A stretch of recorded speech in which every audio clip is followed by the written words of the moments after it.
Okay, Sunday, 15th of March 2026. So Adrian's daily vlog, sharing smart stuff men should know. Success plus divergence equals envy. Understand theory of mind. Now, understand theory of mind. Now, this is something fascinating which I kind of stumbled across as I was just digging into human nature and psychology. Humans don't envy outcomes, they envy counterfactuals. Whoa. I could have X and now I don't. That's the sting. So meaning, when we see people who have success, because they didn't follow the rules, they diverted, the divergence, that creates envy. And it's interesting because that same thought process can create comfort as well with identity or reputation or accountability. Success plus divergence equals envy. Success plus conformity equals admiration.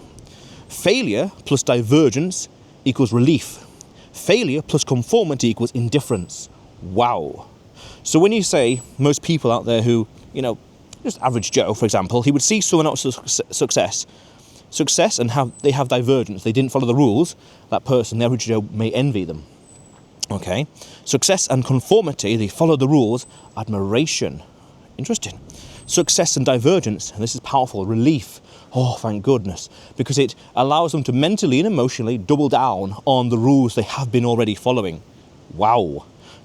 Failure plus conformity equals indifference. Meh, who cares? Things like that. And that's something quite profound and subtle to understand with regards to human nature and theory of mind, meaning how other people interpret and understand the world. There's no villains, just incompatible life paths colliding in the same mental model. In the same mental model. Everyone's looking at things in the same way and getting different outcomes, or getting different, having different standards and values emerge from that different model, from that same model. We are being compared to others' self-worth and the archetype in their mind. Okay, interesting. If it is not handled diplomatically, then the epistemic contrast can be too much for them to handle. Whoa, that's interesting, with regards to what happens in society. Meaning, these two different people, same age, same height, same background, same whatever, and yet they have two complete different lifestyles, as in what's possible for both, what's standard, what's normal, what's accepted, what is just routine, what is meh for one person could be completely otherworldly for someone else. How is that even possible? And of course, how is that even possible versus, of course, don't you have that, so to speak? And that can create that divergence, is envy. Oh, and then you could say, well, what is envy the root of? What emerges from envy? And we can go into the details of that politically, socially, economically, morally. And you could even say that's the, what's it called now? It's the,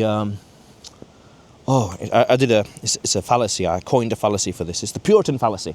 That's it, which is to say, he has what I want, I don't have it, so for coping, I will default to saying I have to have the moral superiority.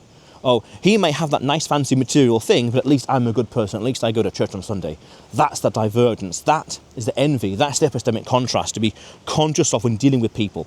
And we could even use that with regards to building rapport. Being too flashy and too bombastic, some people, it's narcissistic really, people don't like that. Some people do, some people don't. It's a social calibration question really.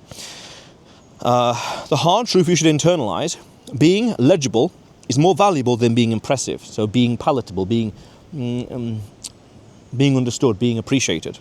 Being envied is worse than being ignored. Being envied is worse than being ignored. That's interesting, okay. Being mythologized makes you lonely and sloppy. Oh yeah, interesting. That's just being risk of being lackadaisical.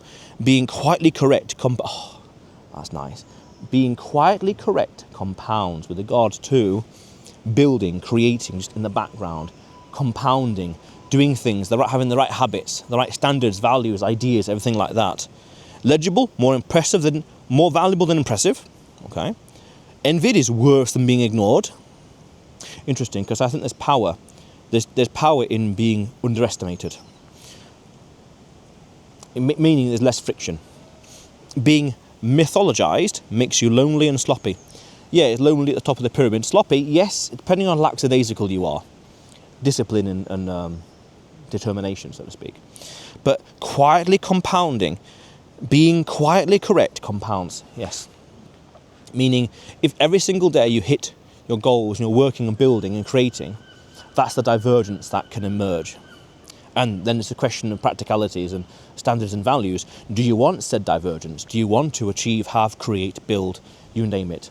And that's a totally subjective question. But in the pursuit of that divergence, not following the mould, not doing what is socially accepted or standard or appreciated or taught or enforced or reinforced, can create envy.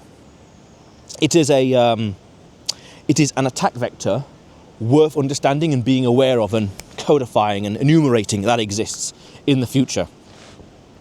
And it kind of calls for the idea of humility with regards to saying things, oh, I'm doing X and Y and Z, A and B and C, if and when it is socially calibrated, applicable in general, because it can come off as chest thumping. Oh, look at me, here I am in Port Merion. Wow, look at me, look where I am. Ooh, isn't that cool? Isn't that amazing? Wow. Stuff like that. And that risks envy, but also risks alienating you.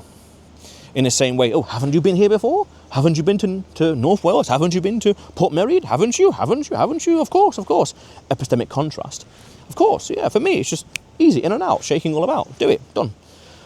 But understand that in one way, the divergence and success can create envy, and that's a potential attack vector in some fashion in the future. Tell no one, have it calibrated, hedge against that envy and hedge against potential attacks. Different strategies emerge from this, and then you could say, well, to what extent do you want to be flashy about it? To what extent do you want to be public? To what extent do you want to be bombastic about it? And that's a different story altogether, because it's social calibration and marketing and, relatability, and how there's an interesting concept for this. It's the human effect, or the humanizing effect. It's the visible flaws, but at the same time doing cool stuff that is realistic or out of this world, so to speak. Again, epistemic contrast, but nonetheless. Understand that attack vector. Success and divergence creates envy. Understand it and prepare accordingly. But otherwise, Adrian's daily vlog, sharing smart stuff men should know. Subscribe for more, and you will see me tomorrow.